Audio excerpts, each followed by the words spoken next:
Today, I'm going to show you how to redeem Steam gift cards on Steam. First, open Steam. You can do this either through your web browser or the Steam app. Both methods work the same way. After logging into your account, go to the top right corner where your username is displayed. Hover your mouse over it and click with the left mouse button. Then click on View My Wallet, and you'll be redirected to your Steam Wallet page.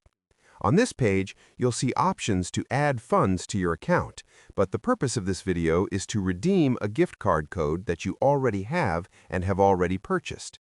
To do that, look on the right side under Your Steam Account and click on Redeem a Steam Gift Card or Wallet Code. You'll be taken to a new page where you can enter your gift card code.